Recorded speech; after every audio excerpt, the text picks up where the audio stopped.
Hey guys, how's it going? Hope you're doing well. My name is Crown, and today I'm going to read you some very interesting stories that I hope that you're gonna love. And now, without further ado, let's go!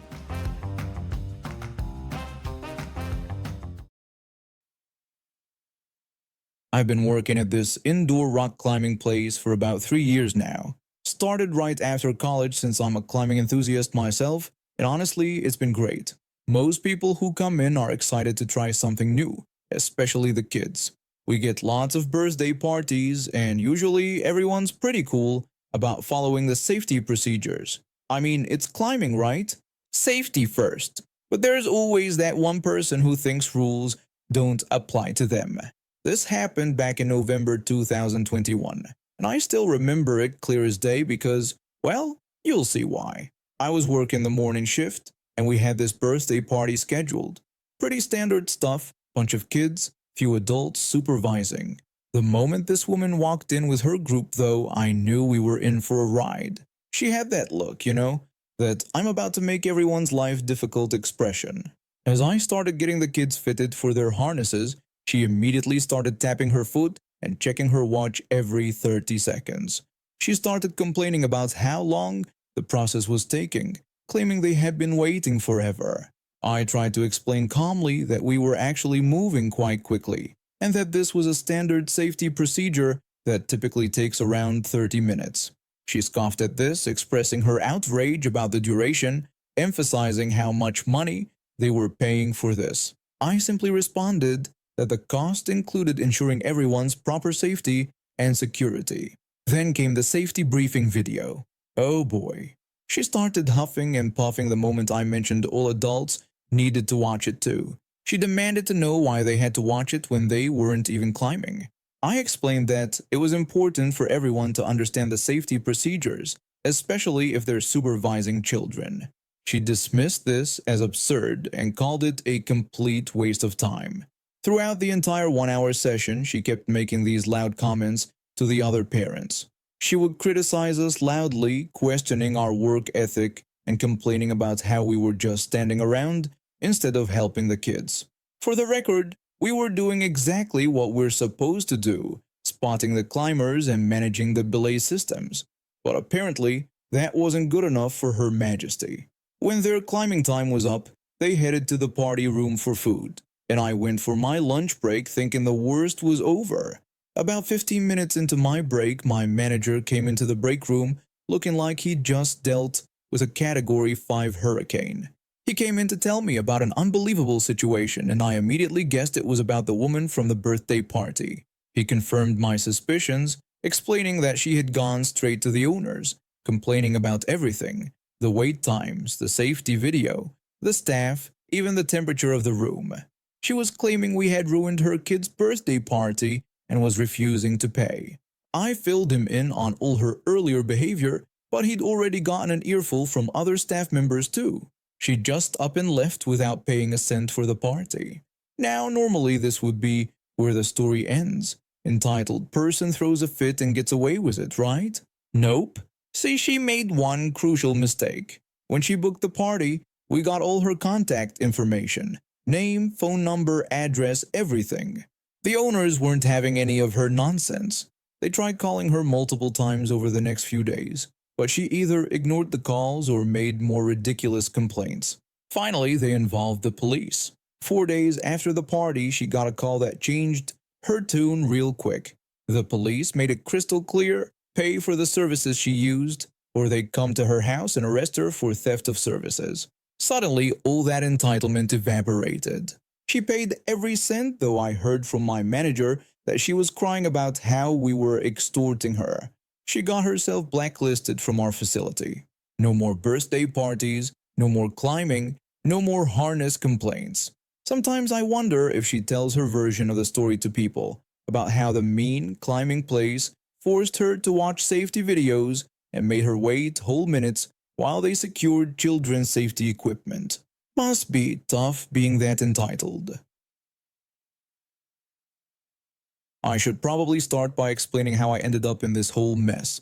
I'm currently in year 7 at school, and there's this supermarket called Asda right near our campus.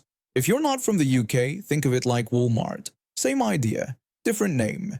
Pretty much all the kids from my school used to go there every day after classes, though not as many do now since the school changed their payment system. Anyway, this happened last week when I was there with my two best friends. One of them is this tall Russian girl who can be pretty intimidating. She's got autism and always wears these dark glasses that make her look even more serious. My other friend is this really sweet girl who's always trying to help everyone. We were looking for some cheap snacks in the biscuit section, which is right next to the bakery. So we're just minding our own business when we spot this elderly lady, must have been around 90 years old, trying to reach for the last loaf of bread on the shelf.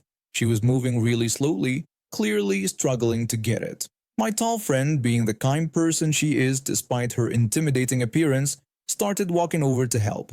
That's when everything went crazy. This woman, and I kid you not, literally came skating around the corner like she was in the Olympics or something. She had expensive clothes on, all Gucci from head to toe, and this look in her eyes like she'd just spotted gold. Before any of us could react, she shoved the elderly lady out of the way and grabbed the bread like it was the last food on earth. The elderly lady fell hard. Really hard. My tall friend immediately went after the woman, while me and my other friend stayed to help the elderly lady. She was in so much pain, and when we called the ambulance, we found out why. That shove had actually shattered her pelvis. I still can't believe someone would do that over a loaf of bread. The police arrived pretty quickly. The first officer calmly asked the woman to put the bread down. She completely lost it, screaming that she had paid for the bread with her own money and that it belonged to her. The second officer pointed out that they had watched the surveillance footage and knew she hadn't even paid for the bread after hurting someone for it. That's when her whole attitude changed. She started crying about how her family had no money and needed food, claiming it was the only thing her son could eat because he was allergic to everything. The first officer cut her act short by informing her that she was being arrested for assault and theft. The whole time she's screaming and carrying on, still wearing probably thousands of pounds worth of designer clothes. They put her in handcuffs and took her away in the police car, still yelling about how unfair it all was. But here's where the story gets even more interesting. A few weeks later, we got this unexpected call. It was the elderly lady, and she wanted to thank us for helping her. She told us something that made the whole thing even worse.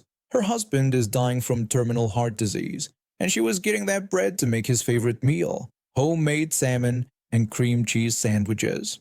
She's been making them for him for years, and it's one of the few things that still brings him joy. The woman who assaulted her ended up getting charged with assault and theft.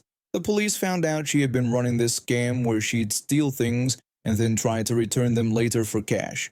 She'd been getting away with it for months, but this time her greed finally caught up with her. The supermarket has now banned her for life, and last I heard, she's facing some serious jail time because of the severity of the elderly lady's injuries. The elderly lady is slowly recovering in hospital, and the supermarket now delivers her groceries to her home free of charge. They even make sure to always include an extra loaf of bread with every delivery. I still go to that Asda after school sometimes, but now the security guards give us a friendly nod when we come in. I guess helping catch an entitled thief earned us some respect. The elderly lady still calls us occasionally to chat, and she's even taught my friend her special salmon and cream cheese sandwich recipe. She says we're welcome to visit anytime, though she insists on making the sandwiches herself. Says nobody else gets the cream cheese to salmon ratio quite right. I wanted to share a crazy encounter I had about a year ago that my cousin reminded me about while we were playing Call of Duty Warzone online earlier today. I'm a 35-year-old guy who works in IT, and gaming has always been my escape after long days of dealing with computer problems and angry users. Last year, when Call of Duty Vanguard had just released, my cousin and I planned a weekend gaming session. Neither of us knew at the time how disappointing that game would turn out to be, but we were super excited about it. We headed to Bullseye to grab some gaming fuel. You know, the usual stuff. When I was loading up my basket with energy drinks, chips, In what felt like enough pizza rolls to feed an army, I spotted something that made me freeze: a PlayStation 5 sitting behind the glass case in electronics. At this point, finding any new gaming console was like spotting a unicorn due to the chip shortage. I asked my cousin if he wanted to grab the PS5, but he declined, saying he was happy with his Xbox. I then asked him if he could fetch an employee, mentioning that I was about to spend way too much money. The transaction went smoothly, and I was practically bouncing with excitement. But just as I picked up the bag, a woman approached us. Let's call her Karen, because that's exactly what she turned out to be. Karen called out to get our attention, and when the employee asked if she needed help, she declined, indicating she needed to speak with me specifically while pointing at me with a sickeningly sweet smile. I quickly clarified that I didn't work there, to which she acknowledged that she knew and proceeded to ask about the PlayStation 5 I had just purchased, wondering if I was planning to buy it. When I excitedly told her I had already bought it, her demeanor changed completely. She insisted that I couldn't have it, saying she needed it and offering to pay double what I had paid. Now, normally, I might have considered it, but after months of trying to find either a PS5, a new Xbox, or even a graphics card for my PC, there was no way I was letting this go. I apologetically told her it wasn't for sale.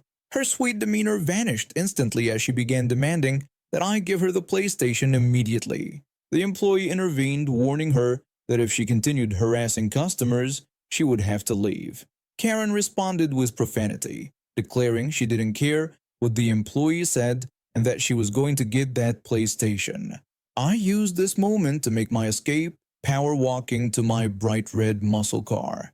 When we pulled out, I saw Karen running through the parking lot in my rearview mirror. About a mile down the highway, I heard aggressive honking behind me. Karen had followed us in her luxury SUV, swerving and tailgating dangerously close. 10 minutes of this madness later, I saw police lights in my mirror. Finally, some help. But Karen pulled over to the right and the police car got right on my bumper, blasting the air horn. I pulled over and Karen stopped behind the police car. The officer approached me as if I were drunk, explaining they had received a report about my vehicle swerving all over the road. Before he could finish, Karen jumped out of her car screaming for the officer to arrest me, claiming I had stolen her PS5. I explained the situation and the officer spotted the PS5 in my back seat. When he asked for proof of purchase, Karen immediately interjected, claiming I had stolen it from her in the parking lot and expressing relief at the officer's presence. I mentioned having the receipt, but Karen quickly claimed I had stolen that from her as well. I explained that the receipt would show the last 4 digits of the card used and the card holder's name. Karen, not thinking it through, enthusiastically agreed, claiming her name would be on it. I handed the officer my license, credit card, and receipt, which all matched perfectly. The officer then asked Karen if she was the one who had called about a possible drunk driver. When she proudly confirmed this and demanded my arrest, the officer pulled out his handcuffs. To Karen's shock and confusion, they were for her. When she demanded to know what was happening, the officer told her she was under arrest for making a false police report, misuse of emergency services, and stalking. She ended up spending the weekend in jail and later pleaded guilty to making a false police report and harassment. The judge gave her 2 years of probation and banned her from that bullseye store until her probation ends. While she was spending her weekend in jail, I was breaking in my new PS5 with an epic gaming marathon. I've been working as a data analyst for a few years now, and I love what I do. Our company isn't the biggest out there, but with 150 employees, we handle quite a bit of work analyzing data for all sorts of businesses. Recently, we landed our first healthcare project, analyzing data from 5 hospitals in our area. It was exciting but also came with its own set of challenges. You see, healthcare data is super sensitive. We couldn't just email files back and forth or use regular file sharing services. Most of the hospitals already had this secure data sharing system in place. It only cost about $40 per month, which is pocket change for a business. 4 out of the 5 hospitals were using it, so getting their data was smooth sailing. But then there was this 5th hospital They were newer and didn't have the system set up. Someone needed to get this system, either us or them. I thought it would be no problem to just request it through our accounts team. I submitted a request for the secure data sharing system for our hospital project, but the accounts team quickly denied it, saying the hospital should handle this instead. I even tried explaining that all other hospitals were already using the system successfully, but they wouldn't budge. I didn't give up. My manager and I went to talk to the account supervisor. My manager explained how essential this system was for the project and that we needed it to access the data securely. The supervisor seemed to understand and said they would approve it. They even made a show of pulling up the request on their computer and saying they'd process it right away. 2 weeks later, the request was denied again in the system.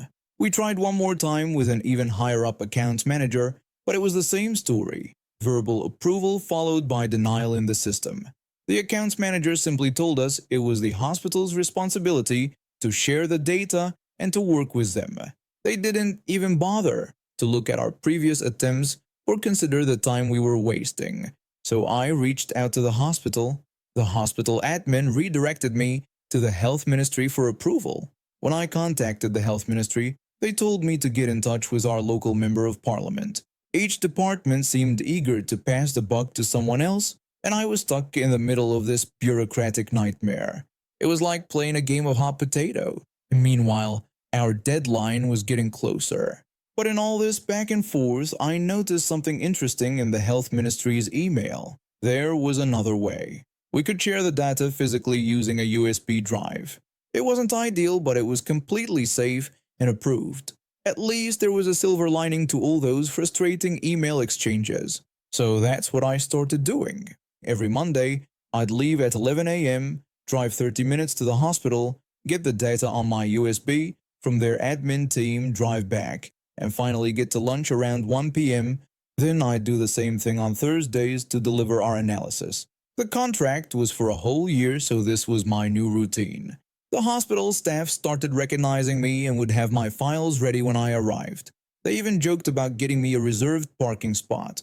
3 weeks into this arrangement, this upper management guy whose office was right across from my desk started getting suspicious. He probably thought I was taking 4-hour lunch breaks. He came to check on me, asking if everything was okay and questioning why I had been away from my desk from 10 a.m. to 2 p.m. I could tell from his tone that he suspected I was slacking off. I explained everything to him, showing him all the email trails and denied requests. Let me tell you, he was not happy, but not with me. He was shocked to learn they were paying my salary to drive back and forth just because accounts wouldn't approve a $40 monthly system. His face turned redder with each detail I shared. He stormed off to the accounts department, documentation in hand. Apparently, he discovered their pattern of verbal approvals followed by system denials. And it wasn't just happening with my requests. They'd been doing this to other departments too. He must have really laid into them because that same day, we had the system purchased and installed overnight. The accounts team even sent out a company-wide email about streamlining approval processes. Their way of saving face, I guess. The funny thing is, I kinda missed those drives. It was nice to have some time alone with my music, even if all I was doing was copying files to and from a USB drive. But I guess efficiency won out in the end. The accounts team now processes system requests much faster, though they still avoid eye contact with me in the break room. And now we have reached the end of today's stories. Thank you for watching, and see you next time.